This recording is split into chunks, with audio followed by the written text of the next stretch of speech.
nosotros vemos que los árboles empiezan siendo un pequeño retoño, ¿cierto? Pero con el pasar del tiempo van creciendo, ¿cierto? Y llegamos a ver un gran árbol. Sin embargo, mis hermanos, un árbol no empieza creciendo precisamente hacia arriba, sino que empieza creciendo hacia abajo, ¿no? Antes de que el tronco se eleve por lo menos 5 centímetros o 10 o 1 metro, antes de eso, sin que nosotros lo veamos, pues él ha hecho un sistema de raíces en la tierra. La semilla empieza a crecer es hacia abajo y empieza a abrirse campo es hacia abajo, ¿no? Y esa es la parte que nosotros no vemos. Y eso hace parte del diseño de Dios, mis hermanos, porque si el árbol crece hacia arriba con más rapidez de lo que crece hacia abajo, ¿qué pasa? En la primer tormenta se cae, ¿cierto? Entonces, eso hace parte del sistema sabio de Dios. Sin embargo, en ese sistema, lo que pasa allí debajo de la tierra, nosotros no lo vemos, ¿cierto? Nosotros vemos es ya la parte externa. Pues, mis hermanos, a nosotros nos gusta ver ese árbol frondoso, nos gusta comer del fruto del árbol, nos gusta refugiarnos del sol bajo su sombra, pero no consideramos eso, ¿no? Lo que pasó en sus raíces, no vemos aquello que pasó allí, no consideramos su raíz. Y en la vida práctica es muy parecido, mis hermanos. Generalmente nosotros vemos las cosas externas, ¿cierto? El fruto, prácticamente, los logros, vemos los resultados, pero generalmente eso es todo lo que vemos, no nos interesa más. Y sin embargo, mis hermanos, eso a lo que no prestamos atención suele ser lo más importante, como en el caso del árbol. Y es de eso de lo que vamos a hablar hoy. Hoy vamos a hablar acerca del crecimiento y de lo que realmente es importante para nuestro crecimiento personal, pero también para nuestro crecimiento en nuestros hogares y nuestro crecimiento como iglesia, ¿no? Entonces continuamos hoy con esta serie expositiva del libro de los Hechos titulada Jesucristo obra a través de su iglesia. Y hoy vamos a estudiar Hechos capítulo 18, versículos 18 al 28, que ya leímos. Y la enseñanza de hoy se titula Una iglesia creciente. Una iglesia creciente. Y vamos a comenzar leyendo el versículo 23. Miren lo que dice el 23. Dice, Hechos 18, 23 dice, y después de estar allí algún tiempo, salió recorriendo por orden la región de Galacia y de Frigia, confirmando a todos los discípulos. Amén. El texto de hoy es el final del segundo viaje misionero de Pablo. Si ustedes se dan cuenta, él después de salir de Corinto, ¿recuerdan que allí terminamos la semana pasada en Corinto? Pues después de salir de allí va a Siria, luego a Éfeso, luego a Jerusalén y finalmente vuelve a la iglesia que lo envió, a Antioquía. Y este versículo 23 que acabamos de leer, pues nos habla del comienzo del tercer viaje misionero. Es decir, hoy vamos a ver el fin del segundo viaje y el comienzo del segundo. Del tercero, perdónenme. Y en ese tercer viaje misionero, Pablo empieza visitando, dice Lucas, y confirmando a todos los discípulos. Empieza a visitar y a confirmar a todos los discípulos. Y es interesante, ¿no? Porque aquí dice a todos los discípulos, ¿no? Como hablando de muchos, ¿no? Y claro que ahora son muchos. Hemos estado estudiando el libro de los Hechos y a veces estudiamos el texto y no somos muy conscientes del tiempo, de lo que ha pasado, ¿no? Y hasta aquí, hasta este momento en el que va a empezar el tercer viaje misionero, han transcurrido 7 años desde el primer viaje, desde lo primero que empezó Pablo, han transcurrido ya 7 años. Y 7 años después, Pablo ya tiene muchos discípulos realmente a quienes visitar. Hay muchas personas en muchas iglesias y eso es maravilloso, ¿no creen? Es precioso ver el crecimiento de la iglesia, mis hermanos. Y sin embargo, no nos podemos quedar ahí, ¿no? No nos vamos a quedar ahí simplemente admirando el crecimiento físico, exterior. Hoy en día en nuestra cultura nos obsesiona ver el crecimiento superficial, nada más lo que se ve por encima. Y evaluamos el éxito dependiendo de las personas que se vinculan a cierto grupo o lo bien que le va a una empresa captando clientes, por ejemplo. Vemos hoy en día con las redes sociales, vemos el crecimiento de los seguidores, de la gente, y vemos nosotros ahí como un crecimiento y nos emociona todo eso. Como que quién tiene más visibilidad, quién tiene más seguidores y todas estas cosas. Lamentablemente la iglesia moderna también cae en esa misma trampa, mis hermanos, y muchas veces a los cristianos, desafortunadamente, el único crecimiento que les interesa es el numérico, ¿cierto? Que las iglesias crezcan en número, nada más. Y no es malo crecer en número, ¿o sí? No, ¿cierto? No es malo que haya muchas personas en una iglesia. Ahí estamos viendo hechos y vemos una gran cantidad de personas en las iglesias.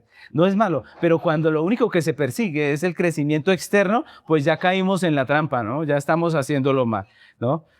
¿Por qué? Porque así pasa hoy en día. Hay muchas iglesias que se vuelven simplemente pragmáticas y para llenar sus auditorios usan cualquier método, ¿cierto?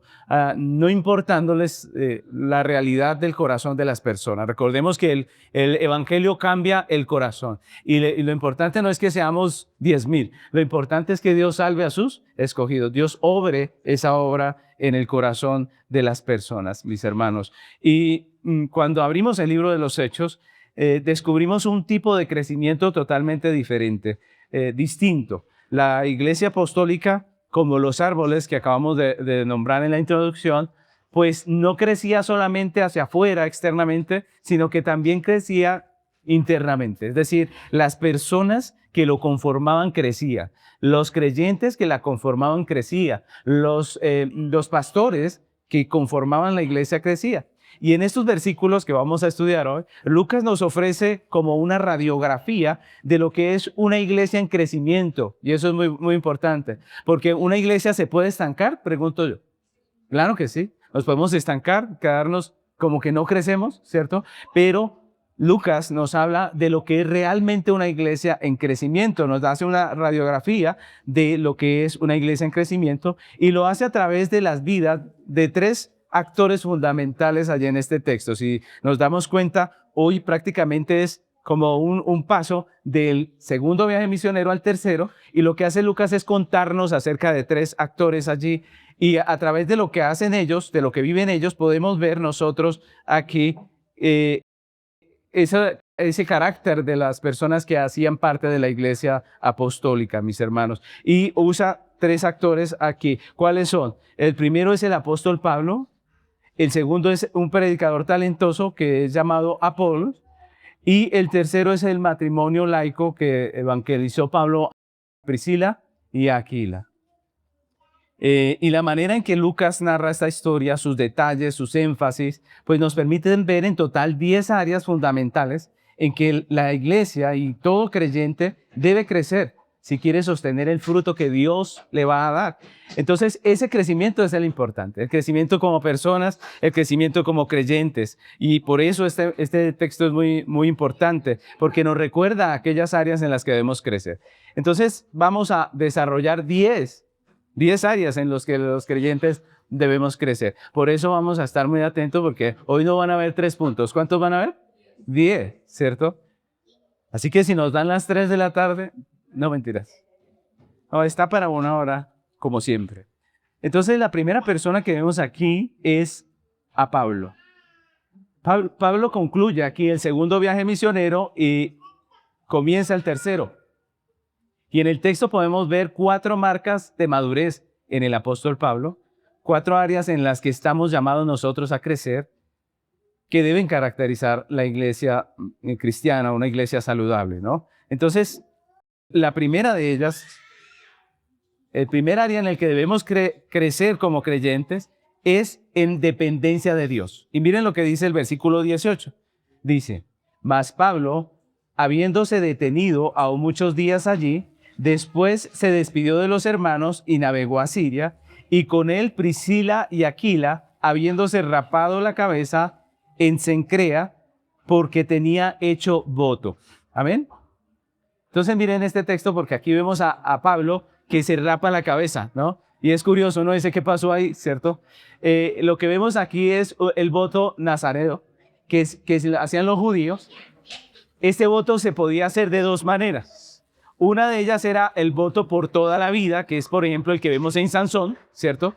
Pero había otra manera de hacerlo y era temporal. Generalmente se hacía en reconocimiento a lo que Dios hizo, en gratitud al cuidado de Dios, a la protección de Dios, ¿no? Entonces parece ser que Pablo estaba allí agradeciendo a Dios por cuidarlo, protegerlo en medio de todo esto que él estaba haciendo de predicar en las iglesias, y él le llega el tiempo de cumplir el voto y parte del voto era raparse la cabeza. Por eso dice el texto que él se rapa la cabeza. Y aquí vemos a un Pablo que no actúa, a pesar de ser el apóstol Pablo, él no actúa en la arrogancia de decir, yo soy el apóstol Pablo, yo sé mucho y por eso me va bien y todo lo que hago me sale bien porque soy bueno, excelente, porque yo estudio, porque no. ¿Qué hace él? Cuando él primero, él clama a Dios, él ora a Dios, él pide dirección de Dios, pero también lo vemos aquí en este texto, que cuando Dios contesta y es guardado él del peligro, cuando Dios le ayuda en medio de lo que está haciendo, ¿él qué hace? Él expresa gratitud ¿a quién? A Dios. Y eso es muy importante porque nos recuerda que nosotros dependemos ¿es de quién? De Dios. En todo lo que hacemos. Yo le felicito si usted ha logrado hacer mucho en la vida, pero le recuerdo que eso es por la gracia de Dios, ¿cierto? Que usted ha logrado estudiar mucho, que ha logrado hacer mucho en la vida, qué bendición, pero todo eso se lo ha permitido hacer ¿quién? Dios. Y nosotros debemos reconocer eso, mis hermanos. Aquí vemos a un Pablo que es agradecido, que reconoce que es de Dios, que depende de su vida.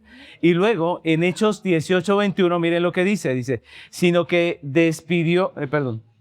se despidió de ellos diciendo, es necesario que en todo caso yo guarde en Jerusalén la fiesta que viene, pero otra vez volveré a vosotros si Dios quiere, y zarpó de Éfeso. Entonces aquí vemos que le invitan a Pablo a quedarse y él dice, yo no puedo, me toca irme, pero si Dios quiere, vuelva a ustedes. Otra vez, ¿de quién está dependiendo Pablo allí? De Dios, ¿cierto? Miren lo interesante, Pablo no dijo, les aseguro que vuelvo, no, él dijo, si Dios quiere, volveré a vosotros. Él sabe que su vida depende absolutamente de Dios. Nuestra cultura idolatra la autonomía, mis hermanos. Nuestra cultura idolatra la independencia y nos enseña que prácticamente nosotros somos dueños de nuestro propio destino. Eso dicen hoy en día. Pero la realidad, mis hermanos, es que eso no es así. El éxito no depende solamente de nosotros. Nosotros podemos hacer mucho en pro de que las cosas salgan bien, pero en definitiva el éxito depende ¿de quién? De Dios, del Dios soberano. Incluso la iglesia, nosotros como iglesia caemos en esa tentación de pensar que somos nosotros los que producimos todo el resultado y resulta que no entendemos que es Dios el que nos ayuda, nos sostiene, nos da los talentos, nos permite hacer las cosas, mis hermanos. Y muchas veces planeamos como si Dios no existiera. ¿Qué nos dijo Santiago? Que nosotros deberíamos decir como Pablo, ¿cierto? Si Dios quiere, haremos esto, aquello, ¿cierto? Si Dios lo permite, si Dios quiere. Entonces en la Biblia una persona exitosa, miren lo diferente que es la Biblia al mundo. En la Biblia, una persona exitosa no es la que no depende de nadie, mis hermanos, sino la que aprende a depender de Dios para todo. La que aprende a depender de Dios para todo. Es más, en muchos casos, si usted ha leído la Escritura, usted se da cuenta que la persona que logra éxito en las cosas, muchas veces es la que menos idónea es, ¿cierto? La que menos calificada era, mis hermanos. Y esa es la realidad en las Escrituras. Por ejemplo, usted ve a David contra Goliat, ¿cierto? ¿Qué pudo haber hecho un pequeñito contra un gigante? Pues la respuesta es nada, ¿cierto? Ni por agilidad que tenga, y no tenía cómo. ¿De quién estaba dependiendo David realmente? Él lo dice en el texto, dice, porque yo voy en el nombre de Jehová de los ejércitos, ¿cierto? Y nosotros somos el pueblo del pacto. Es decir, para David, su confianza estaba ¿en quién? En Dios. Y lo logró. Miren a Moisés frente a Faraón, ¿cierto? Moisés es un pastor de ovejas. Faraón es el rey del imperio más grande en ese momento, de la potencia. Y miren, lo que pasa allí es solamente la obra ¿de quién? De Dios. Mis hermanos, no era poder, no era habilidad humana, era dependencia ¿de quién? De Dios. Debemos aprender eso, mis hermanos. Una iglesia creciente no es la que confía en sus estrategias, sino es la que busca a Dios en oración y aprende a depender de su sabia providencia. reconociendo que ni el ministerio ni la vida avanzan por nuestro poder, por nuestra voluntad nada más, sino por la soberana voluntad de nuestro Dios. Así que ese es el primer punto. Lo segundo que debemos ver, el segundo área en el que debemos crecer es en perseverancia, en perseverancia. Esta es otra virtud preciosa en la que debemos crecer como cristianos. Perseverancia es que la cosa no sale bien y usted no renuncia. Usted sigue intentando, sigue haciéndolo. Miren lo que dice Hechos 18, 19 al 20. Dice, y llegó a Éfeso y los dejó allí. Y entrando en la sinagoga discutía con los judíos, los cuales le rogaban que se quedase con ellos por más tiempo, mas no accedió. Este texto es muy lindo porque cuando llega Pablo a Éfeso hace lo que hace siempre. ¿Qué hace? Ir a la sinagoga, ¿cierto? Llega a Éfeso, va a la sinagoga, empieza a enseñar. ¿Qué es lo que sigue después de que enseñaba Pablo en la sinagoga? Que los judíos lo perseguían, hablaban mal de él, difamaban, levantaban un poco de gente que lo persiguiera, ¿cierto? Pero aquí en este texto pasa algo espectacular y es que los judíos lo escuchan, ponen atención e incluso dice que cuando se va a ir le dicen, no, venga, quédese otro ratico, ¿cierto? Eso ya es un milagro, mis hermanos. Hasta ese momento los judíos lo que hacían era perseguirlo, pero ahora ellos están pidiéndole que se quede. Y es irónico porque ahí Pablo ya no puede quedarse porque tiene que hacer en otro lado y dicen, no me puedo quedar, ¿cierto? Y es algo maravilloso porque Pablo no desistió de predicar a los judíos, ¿cierto? Uno podría decir, no, esta gente no la salva nadie, ¿cierto? Yo por aquí no vuelvo a meterme con los judíos, pero no, él dice que siguió y finalmente vemos que estos judíos abren su corazón, que escuchan la palabra y que hay mucho fruto allí. Y mis hermanos, la sociedad en la que vivimos adora la comodidad, la tranquilidad y los resultados rápidos. ¿Sí o no? Hasta nosotros nos gusta. Nos gusta la comodidad. Cuando es algo como difícil, como que lo pensamos, ¿no? Cuando es algo demorado, que requiere paciencia, perseverancia, como que lo pensamos. Nos gustan rápido las cosas porque la sociedad moderna va a toda velocidad, ¿no? Mis hermanos, y esa es la realidad. Al primer síntoma de cansancio, de dificultad que hace la persona, huye o dice, no, yo no me meto a eso, no me gusta eso. Pero Pablo es un testimonio de que no rendirse y seguir adelante, seguir intentándolo, seguir haciendo lo que tenemos que hacer, da resultados, mis hermanos. El crecimiento en el reino exige perseverancia. Por eso es importante para nosotros. Por eso debemos crecer en perseverancia, mis hermanos. Gálatas 6:9 dice claramente, no nos cansemos pues de hacer el bien, porque a su tiempo segaremos, si no desmayamos. No nos cansemos de hacer el bien. ¿Por qué nos podríamos cansar de hacer el bien?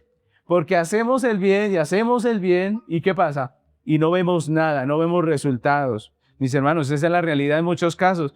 Todo lo que es importante para el creyente requiere perseverancia. ¿Se han dado cuenta? Todo, absolutamente. La crianza de los hijos en el Señor. ¿Fácil o difícil? ¿Qué dicen los papás? Difícil, ¿cierto? Difícil. Mis hermanos, todo lo que es importante requiere perseverancia. Formar un hogar que glorifique a Dios, difícil, ¿cierto? Difícil, no es fácil. Ordenar nuestro tiempo, nuestras finanzas, conforme a la voluntad de Dios, ¿fácil? No, no es fácil. Todo eso es difícil. Hay que perseverar, hay que seguir constante. Todo esto es difícil, todo lo que es importante para el creyente. Si avanzamos solamente cuando la cosa es fácil, pues nos vamos a estancar, ¿no creen ustedes? Porque al fin y al cabo se van a presentar las dificultades. Así que el creyente debe crecer en perseverancia porque la iglesia está llamada a predicar en un mundo que está en tinieblas. Miren, lo que Dios nos mandó a hacer es difícil, ¿cierto? Jesús, ¿qué dijo? Dijo, yo los envío como ovejas en medio de pastores, dice, de lobos, ¿cierto? Entonces la situación, lo que Dios nos mandó a hacer no es fácil. No es fácil y por eso debemos los creyentes crecer en perseverancia, seguir adelante, no desmayar, aprender a seguir adelante, aunque no veamos resultados, aunque no veamos fruto, aunque nos persigan como a Pablo, al fin y al cabo tenemos un mandato y es que prediquemos el evangelio. El tercer área en que debemos crecer es en comunión real, en comunión real. Y esta parte también es importante. Hechos 18:22 dice, habiendo arribado a Cesarea, subió para saludar a la iglesia y luego descendió a Antioquía. Mis hermanos, todos los creyentes estamos unidos a Cristo por su obra en la cruz. Y la comunión es la experiencia de vida compartida que fluye de esa unión. Esa es la comunión. Es lo que fluye de esa unión, que podemos hablar, podemos dialogar, somos hermanos en Cristo, tenemos muchas cosas en común. Y cuando Lucas dice aquí que Pablo subió a saludar a la iglesia, miren lo curioso.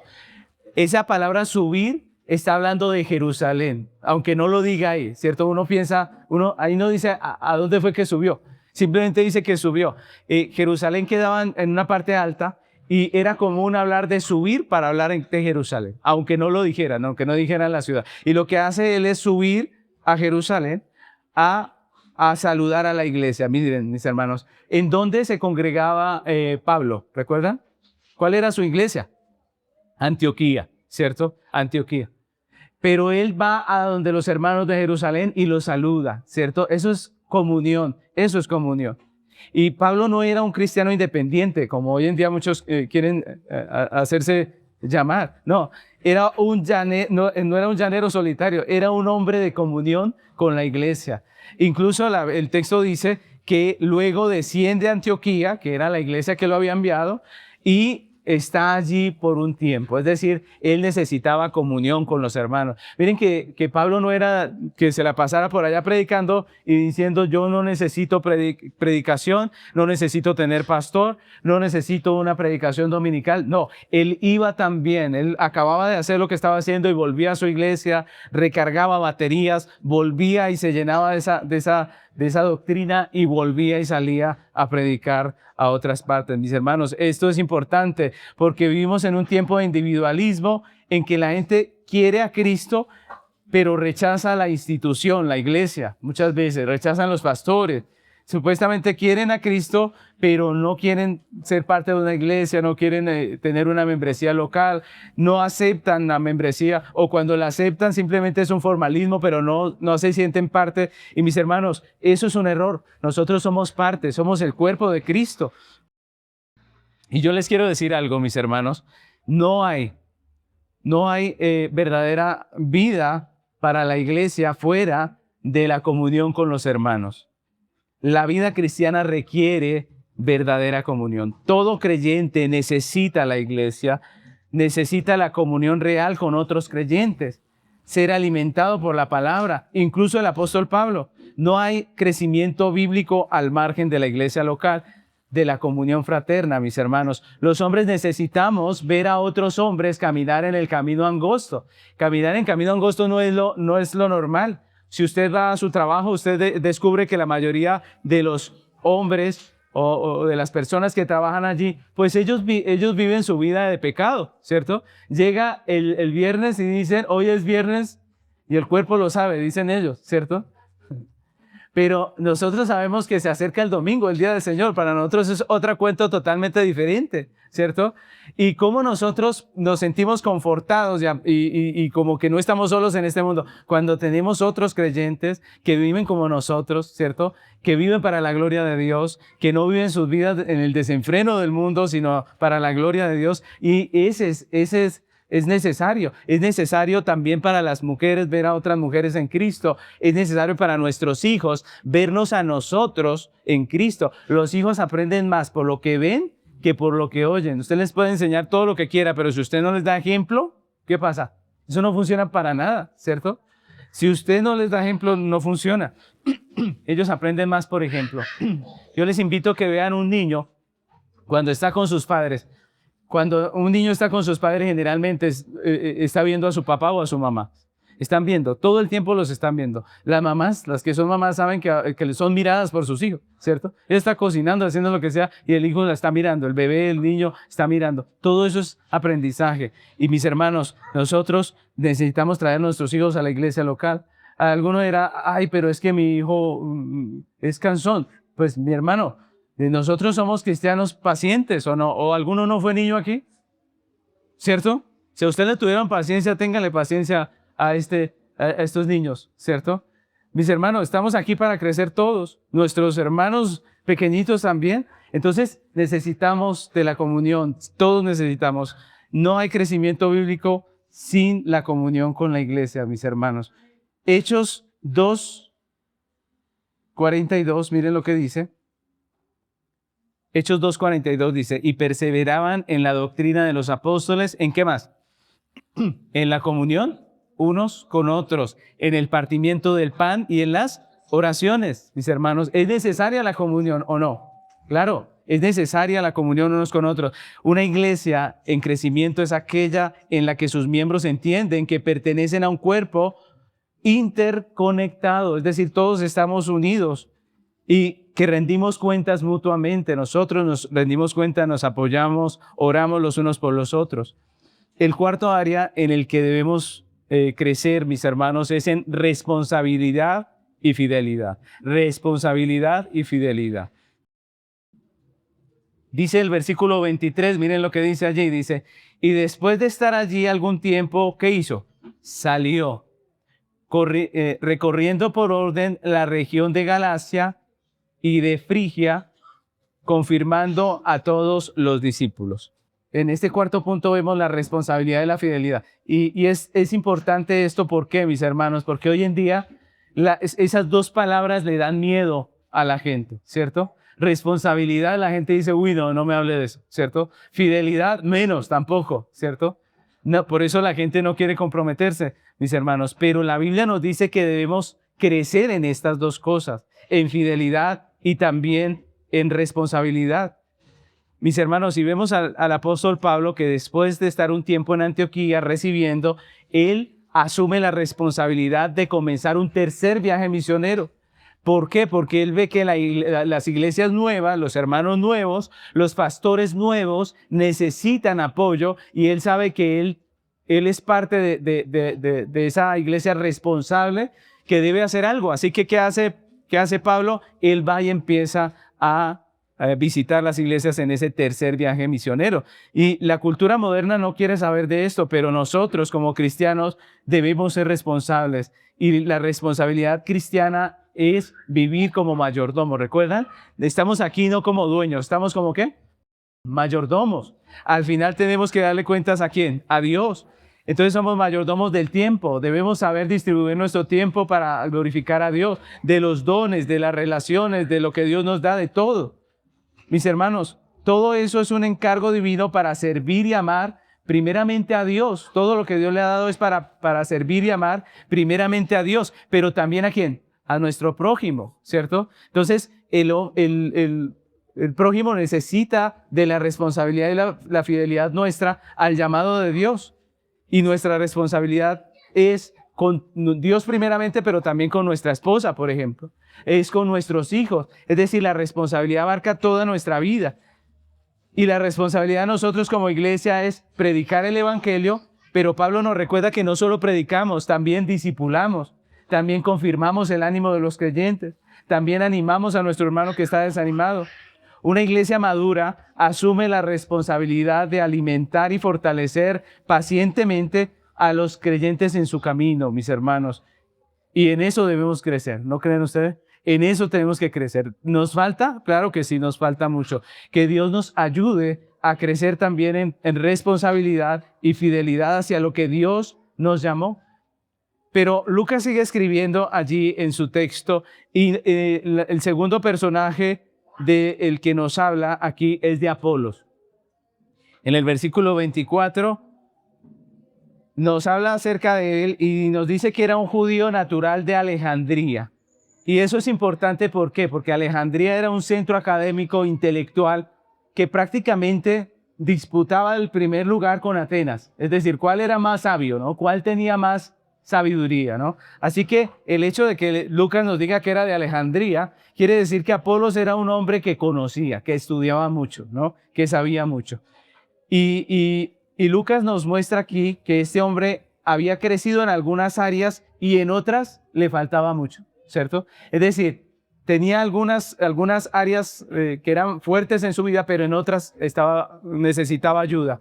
Y así nos pasa a todos, ¿no creen ustedes? Así nos pasa a todos. El que diga que se la sabe toda está mintiendo, Todos necesitamos aprender. Y Lucas nos muestra que este hombre hace parte de la iglesia porque él empieza a ser un predicador itinerante, a predicar, y lo que nos muestra Lucas es lo que hizo en la iglesia de Éfeso. Miren lo que dice Hechos 18:25, y con este versículo yo quiero hablar del quinto punto. Lo quinto que necesitamos nosotros crecer es en fervor de espíritu, en fervor de espíritu. Esta es la quinta cosa en la que debemos crecer.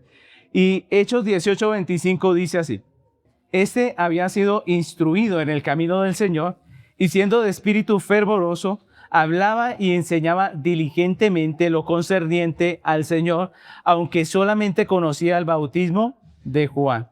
Aquí están hablando de Juan el Bautista, ¿no? Entonces Lucas nos dice que Apolo era de espíritu fervoroso, y es una expresión que literalmente significa hirviendo en espíritu. Imagínense ustedes, hirviendo en espíritu. Y lo que nos habla es de la pasión con la que él predicaba acerca del Señor. Apolo no predicaba por rutina o por obligación, sino porque la verdad ardía en su corazón y él decía, hay que enseñarla, ¿no? Y es cierto, mis hermanos, que no todos somos iguales de emocionales. Es decir, hay personas que se emocionan más que otras, ¿cierto? A veces también por regiones hay personas que son más emocionales que otras, ¿cierto? Por ejemplo, los bogotanos somos muertos en muchos sentidos emocionalmente. Eso nos pasa, ¿sí o no? Todo lo que uno llega, hay gente de ambiente, en otras regiones de nuestro país hay gente de ambiente, pero el bogotano es como encerradito, ¿cierto? Como tranquilo. Y no todos somos iguales en ese sentido, pero si Cristo es nuestro Salvador, si Él es nuestra fortaleza, la razón de nuestra vida, mis hermanos, si Él es el propósito de nuestra existencia, hablar de Cristo debería ser algo agradable, ¿cierto? Puede que no hablemos todos igual de emocionados, pero tiene que ser agradable, porque Él es nuestra vida, no es una doctrina nada más, Él es nuestra vida, Él es nuestro Señor.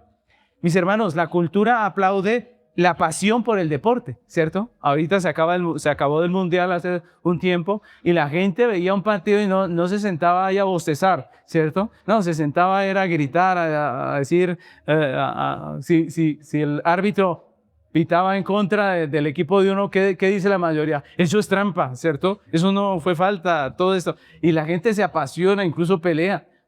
Lo mismo en la política. Nosotros acabamos de pasar el tiempo de las elecciones. Y cómo es la gente con la política también se apasiona. Incluso terminaron las elecciones y algunos quedaron con enemigos, ¿cierto? Porque se apasionan por estos temas y la gente aplaude esa pasión por estos temas, pero juzga como si fuera mala la pasión por el evangelio. Y eso está mal, mis hermanos, porque el evangelio también nos debe apasionar. Es más, no solo también. El evangelio debería apasionarnos más, debería causarnos a nosotros más entusiasmo, mis hermanos. Y es cierto, mis hermanos, que la iglesia no debe caer en el emocionalismo vacío, pero tampoco debe caer en una ortodoxia fría, donde se conoce la doctrina, pero el corazón de la persona está congelado, ¿no? Eso no está bien. Una iglesia creciente necesita no solo la doctrina correcta, sino que necesita hombres y mujeres cuyo corazón arda por la gloria del Señor. Eso es importante. Necesitamos esto para crecer. Una iglesia creciente necesita esto. El conocimiento sin fervor es intelectualismo estéril. Nadie le cree a una persona que predique las buenas nuevas con un corazón totalmente apagado, mis hermanos. Eso no antoja a nadie, ¿cierto? No, debe haber en nosotros la pasión por el evangelio. Y eso es importante también, mis hermanos, en nuestro crecimiento, que Dios nos ayude a crecer en fervor en medio de la iglesia, fervor por el evangelio. El sexto área en el que debemos crecer, mis hermanos, es la diligencia. En el versículo 25 dice que Apolo hablaba y enseñaba diligentemente lo concerniente al Señor. Y dice que aunque solo conocía el bautismo de Juan, ¿cierto? Y es interesante, mis hermanos, porque Apolo, francamente, yo les quiero decir, Apolo no sabía mucho, ¿cierto? Le faltaba el ingrediente más importante. Sin embargo, Apolo iba y enseñaba, ¿cierto? Iba y enseñaba. Y algunos dicen, no, que se calle Apolo, ¿cierto? Porque no sabe. Pero mis hermanos, el texto no dice que lo callaron, no, sino que le enseñaron. Y es algo bonito. Esa pasión por enseñar debe estar en nosotros. Ese compromiso por enseñar, esa diligencia por enseñar es importante. Mis hermanos, es cierto que debemos prepararnos para predicar el evangelio, ¿sí o no? Debemos estar preparados o no. Claro que sí.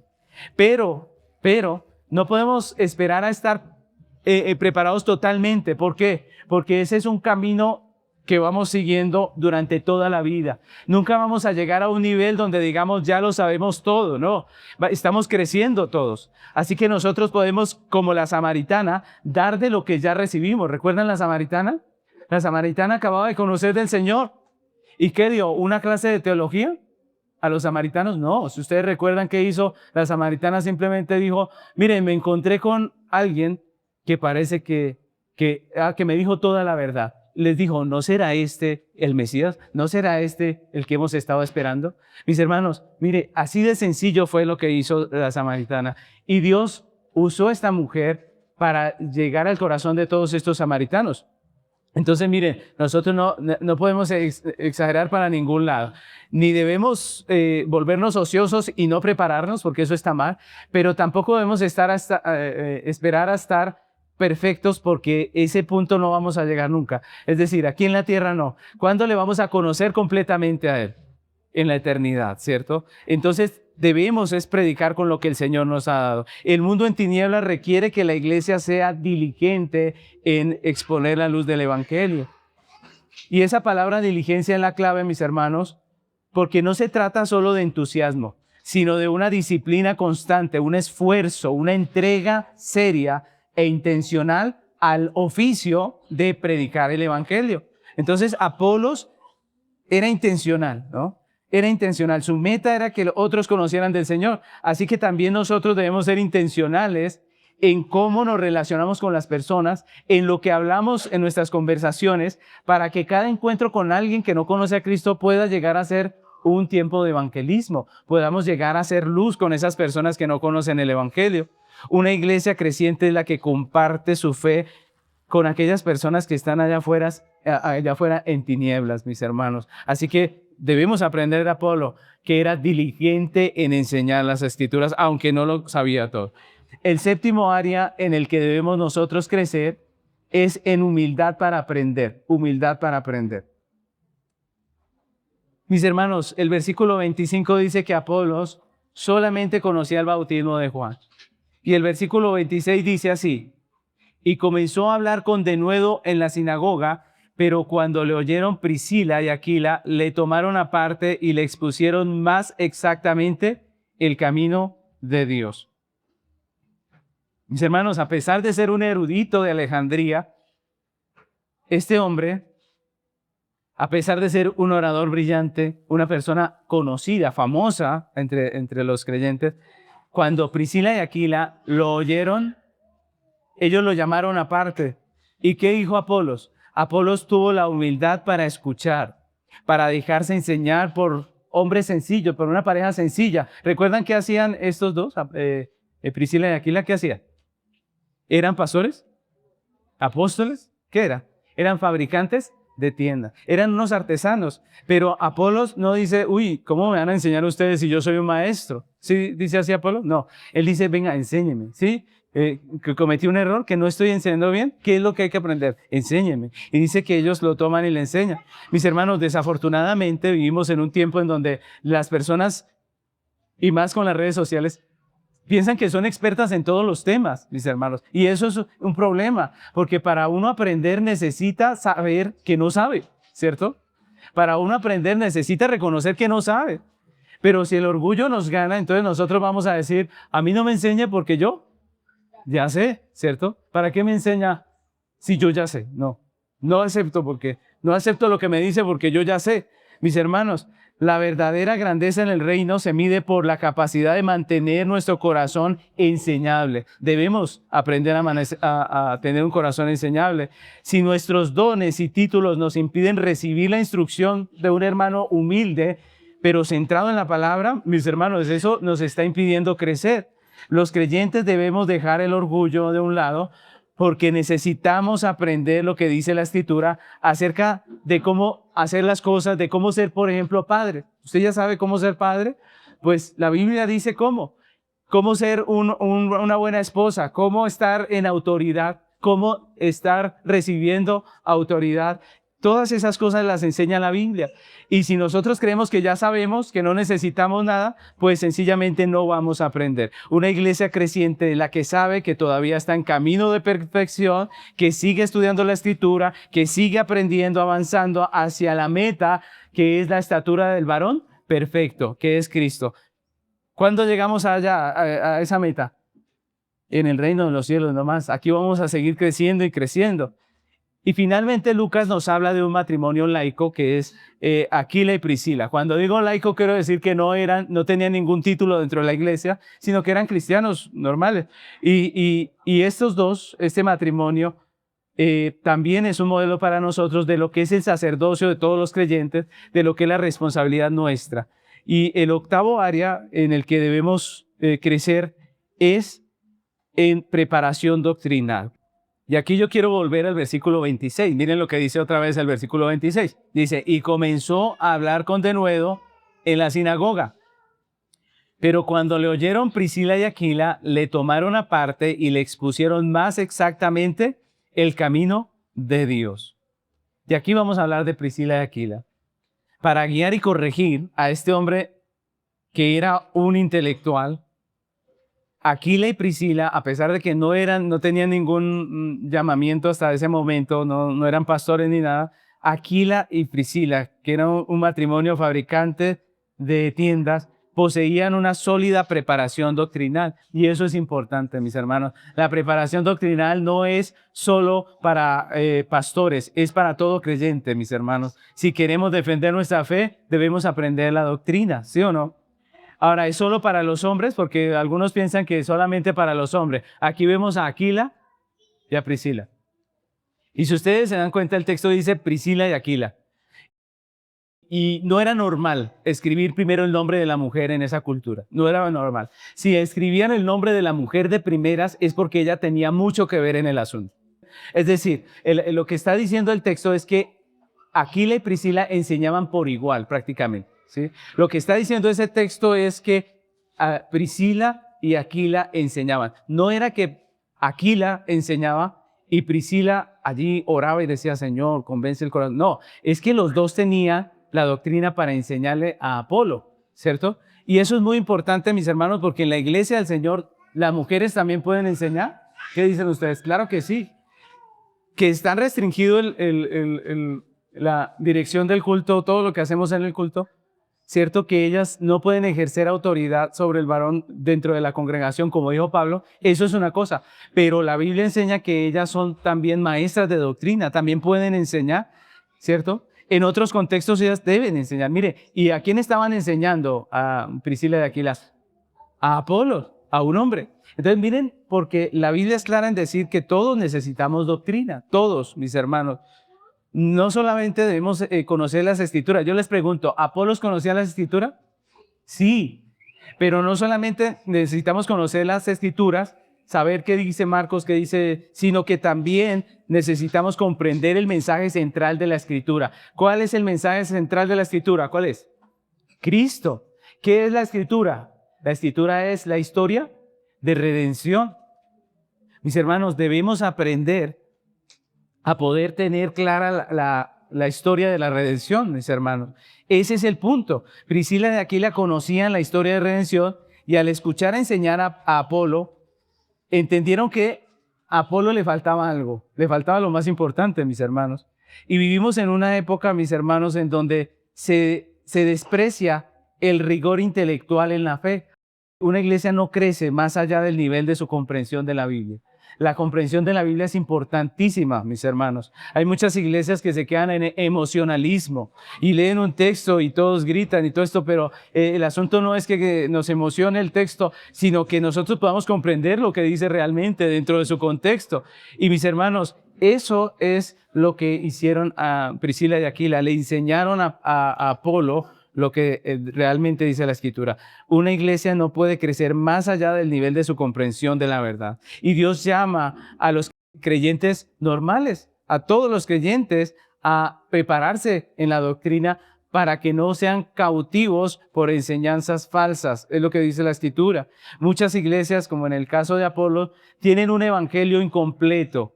Mis hermanos, Esa es la realidad. ¿Usted se ha dado cuenta que muchos cristianos tienen el evangelio incompleto? ¿Qué debemos hacer según este texto de Priscila y Aquila? ¿Juzgar estas iglesias? ¿Los juzgaron? No, les ayudaron, mis hermanos. Nosotros estamos no para juzgarles, no para señalarlos, sino para ayudarlos, mis hermanos. Y ahí viene el noveno área en el que debemos crecer, que es en la humildad para enseñar. Y notemos la manera en que ese matrimonio enseñó a Apolos. Lucas dice que le tomaron aparte. Miren que los detalles de Lucas son importantes. ¿Cómo hicieron ellos? Ellos vieron que Apolo estaba predicando y que se equivocó. ¿Y qué hicieron?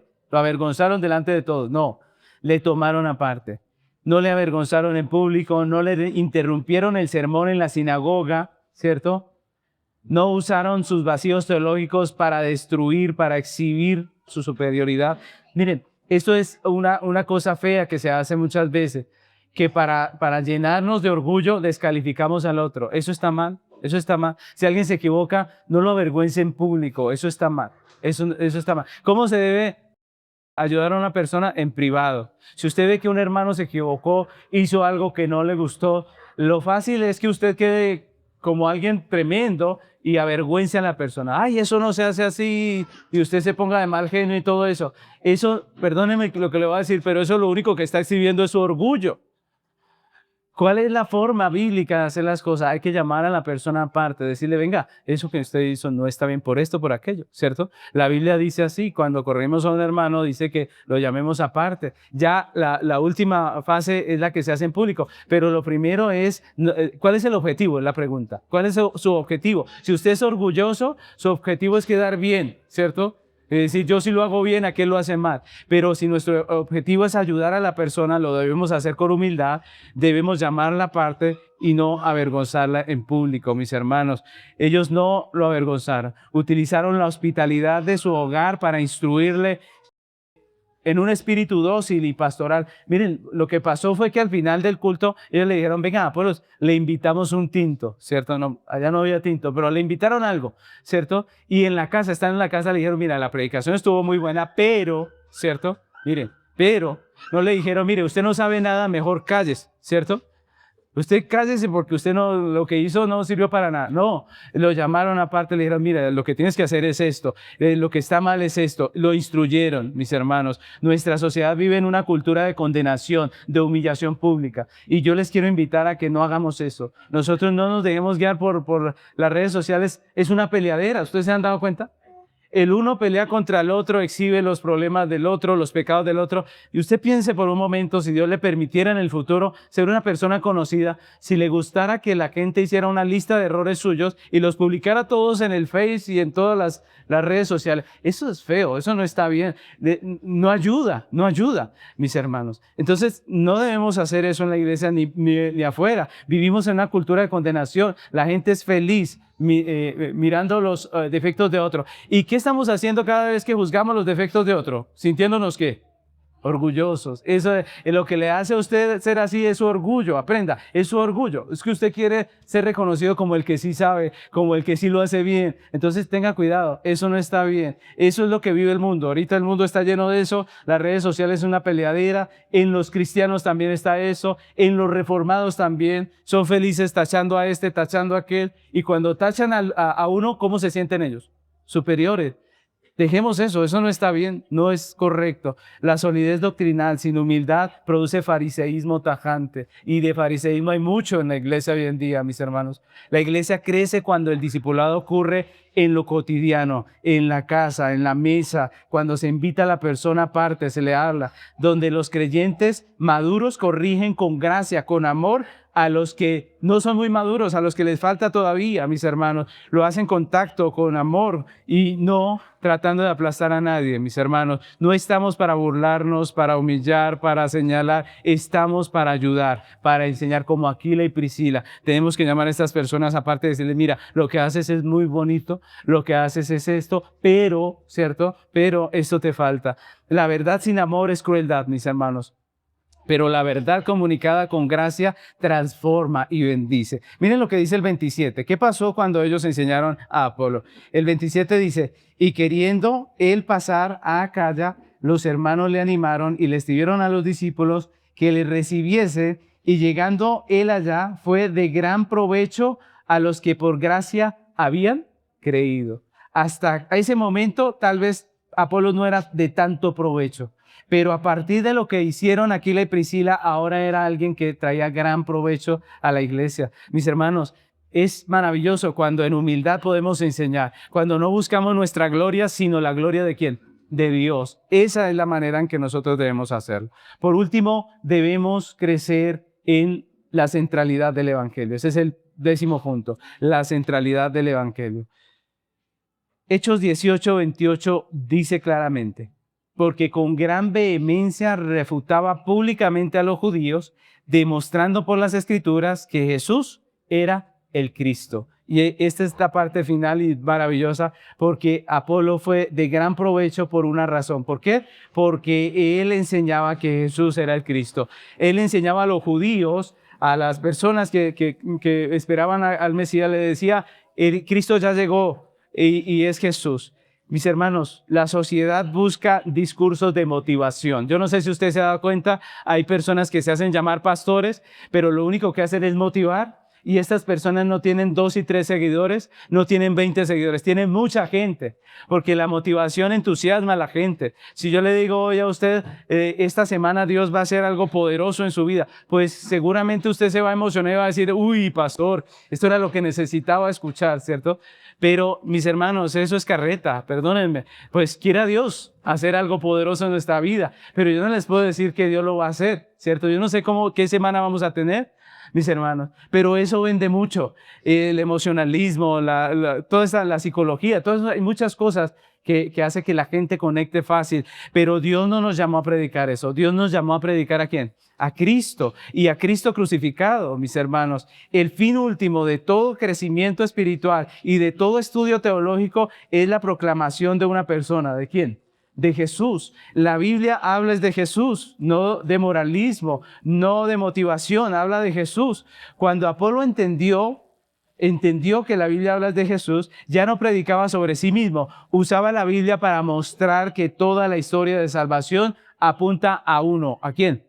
A Jesús, mis hermanos. La madurez de Pablo, el fervor de Apolos y el discipulado paciente y sabio de Priscila y Aquila apuntan en una sola dirección, y es en dirección de Cristo como el centro de las Escrituras, el núcleo de la vida de la iglesia, mis hermanos.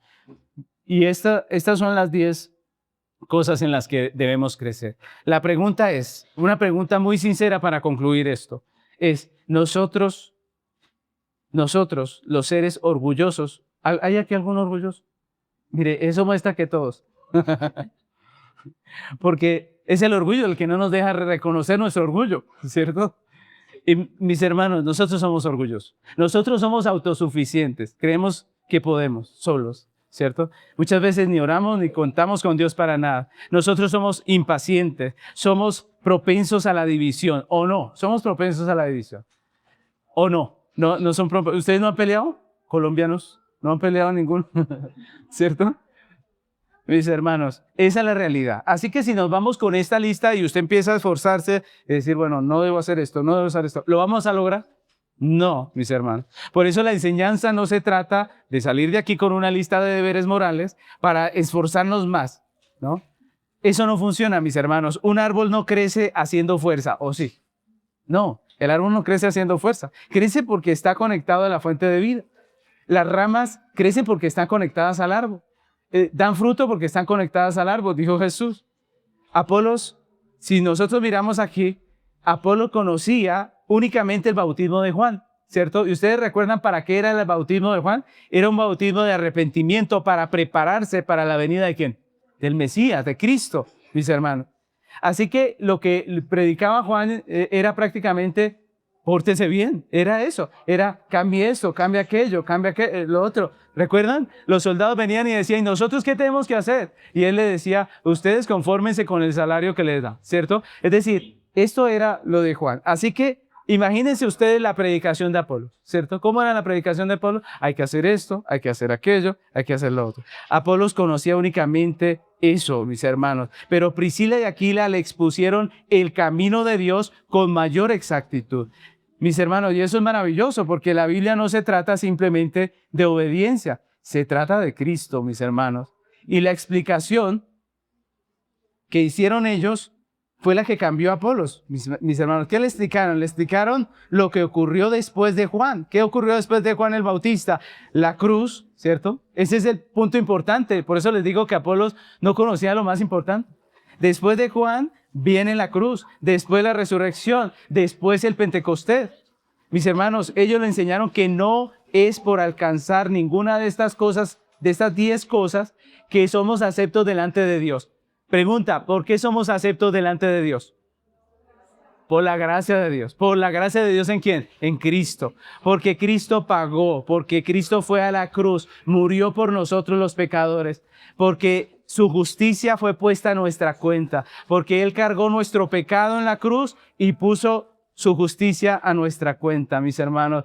Ellos le enseñaron que somos salvos solamente ¿por qué? Por gracia, por medio de la fe. Que somos santificados solamente ¿por qué? ¿Haciendo fuerza?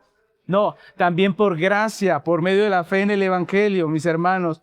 Que es en amor a Cristo y en gratitud por lo que Él hizo que nosotros podemos vivir una vida nueva para la gloria de Dios. Le mostraron que el crecimiento de la iglesia no descansa sobre el esfuerzo humano, no descansa sobre el esfuerzo nuestro, mis hermanos, no, sino sobre la obra terminada de Cristo. Mis hermanos, en la cruz Jesús pagó por nuestras iglesias que no cumplen esta lista. Él pagó. Y eso es maravilloso, mis hermanos. Él pagó por nuestro orgullo doctrinal, por nuestra falta de amor, por todas esas cosas que nosotros hoy vemos que son pecado en nosotros. Y al resucitar de los muertos, envió a su Espíritu Santo para darnos un verdadero crecimiento como iglesia. Mis hermanos, es Cristo, su Espíritu, el Evangelio, lo que producía un cambio en Pablo, lo que produjo un cambio en Aquila y Priscila, lo que produjo un cambio en Apolos. Es Él, mis hermanos. ¿Cómo podemos nosotros, por ejemplo, tener perseverancia y rigor doctrinal? Pues mirando a Jesús, el Verbo encarnado, quien proclamó la verdad sin vacilar, perseveró por amor y murió en la cruz por nosotros, mis hermanos. ¿Cómo podemos ser humildes? Pues viendo a ese Cristo que siendo Dios, no estimó el ser igual a Dios como a cosa que aferrarse, sino que vino, nos salvó, nos enseñó, mis hermanos. Es decir, es viendo a Cristo como podemos aprender a vivir para la gloria de Dios. No se trata simplemente de obediencia, se trata de adoración a Dios. Se trata de volver a la adoración a nuestro Dios, al único Dios verdadero. Una iglesia creciente no es la que presume sus habilidades humanas, sino la que vive maravillada por la belleza de Cristo.